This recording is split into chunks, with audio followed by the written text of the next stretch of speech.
pandemic? Listen, we have to talk about Timeless. I've never experienced anything in my life like I've experienced Timeless fans. I owe such a debt to the beautifully maniacal feelings that they have for our show. And, you know, I think that there's a little bit of a publicity thing in town where people stir up fans, and really fan reaction has nothing to do with whether a show will get picked up or not. Timeless really is the exception to that story. We would air an episode of Timeless. It would trend #1 on Twitter. When the show initially got canceled, the outrage really did rattle and shake the executives at NBC and made them reconsider. And we were canceled. And then 48 hours later, we were picked up simply because, it was twofold. The fans really made NBC reconsider, and then NBC, having reconsidered, went to Sony, our studio and producer, and said, well, how do we make this happen? And then they worked out a deal economically that worked for both sides. And then when it was canceled a second time, Timeless fans kept, berating the NBC, social media feeds. They didn't want the story to end. They wanted some sort of conclusion. And Bob Greenblatt and Jen Salke, to their credit, they loved the show creatively, and they really did want to give an ending to the fans. And they authorized this 2-hour movie that aired in December of, 2018. And they didn't have to do that. That was not necessarily a moneymaker for them. I think Studio Network both pretty much broke even on it. But really, they did that for the fans. And so having been resurrected twice on Timeless, I refuse to ever believe that it's dead. I think it's sleeping right now. I think Timeless is sleeping. But I think, especially as more fans discover it in this digital age, I do think and hope that there'll be a time when maybe it's a streaming site, maybe something else, sort of say, we'd like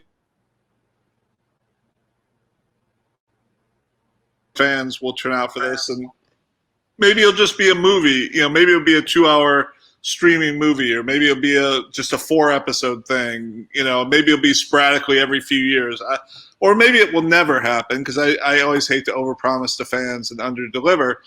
But to me, Timeless is the monster that won't die.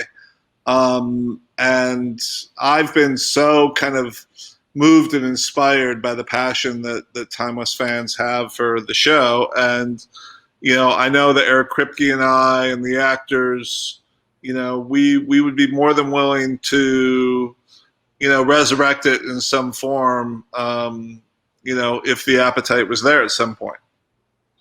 Well, it seems to me, because I remember all that happening and was delighted by it, and the plane at Comic-Con flying by and all this crazy stuff. And it reminded me of the early write-in campaigns to save Star Trek. And right. It just feels to me only genre shows inspire this level of passion. And I don't know exactly what it is about genre shows, about fans. I am one of them. Anything that I scroll past on Netflix that has a space backdrop, I'm like, ooh, what's this? And I think that there's just something that's primal, that genre fans are the most intense no matter what, and that we could very easily see a situation 10 years from now, a la Star Trek the Motion Picture, where you have Timeless the Motion Picture, and right. It's a big studio movie. It's based on a hot piece of IP, and it's like a theme park ride practically. And then they build out the universe. You're so right. There's something about the genre world. What's interesting is my brother Jason grew up much more of a genre fan than I did. Although I loved like Back to the Future and Star Wars and everything. There are two stories though. Like, we realized that one of the people talking a lot about Timeless online on Twitter was William Shatner, which we sort of blew our mind and everything. And then I was flying up to Vancouver to go to the set of Timeless. And going through security, I saw, oh my God, that's Mark Hamill from from Star Wars, right? And with his girlfriend or wife or whoever it was, and His we were wife. sitting not exactly in the rows opposite each other, but only one row apart we could see each other.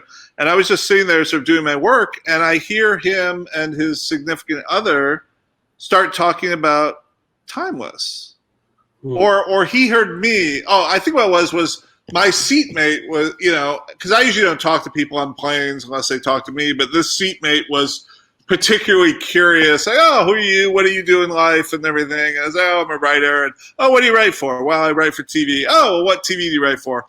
And I was like, oh, well, I'm currently working on a show that films up in Vancouver named Timeless. And Mark Hamill heard that, and all of a sudden, oh, we love Timeless. And I found myself in a conversation with Mark Hamill, with Luke Skywalker, of all people, on an airplane about how he loved Timeless. There is something about the genre world that just inspires such passion with people.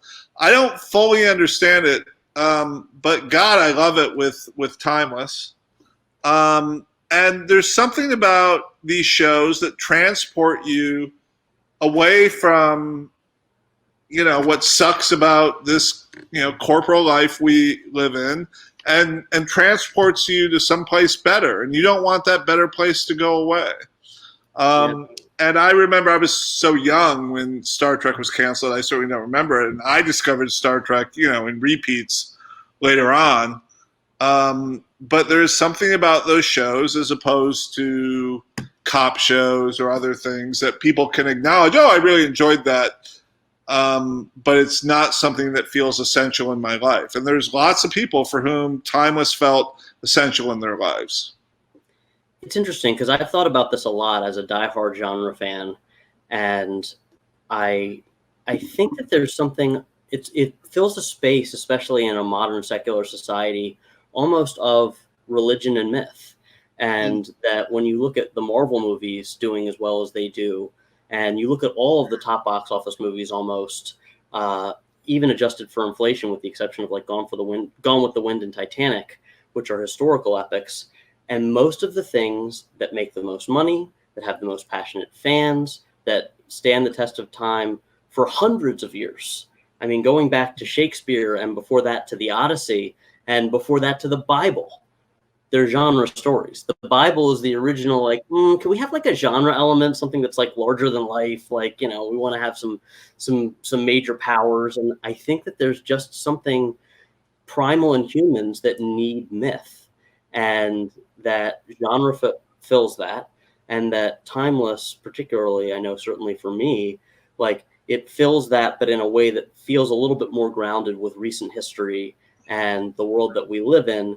So it feels like it's speaking more directly to us than something else might. Well, thank you. I appreciate that. I give a lot of credit to Eric Kripke, my partner in crime, my co-creator on that show. He really is a master of genre. He's got a show on Amazon now, The Boys, is well worth watching if you haven't seen it. One of my favorite and he really taught me a lot about writing for genre, and what you talk about, the myth of it all. And the role of reluctant hero in all this, and the role of sort of taking on responsibility for the greater good at your own sacrifice, and genre transports us to a place we've never seen before, but really touches the heart of the human experience in ways that we, genre shows us who we want to be oftentimes, rather than who we are. The Shield, I think, showed who we are. Timeless showed who we want to be. Thanks for checking out Pandemic, brought to you by Roadmap Writers and Notes for Execs.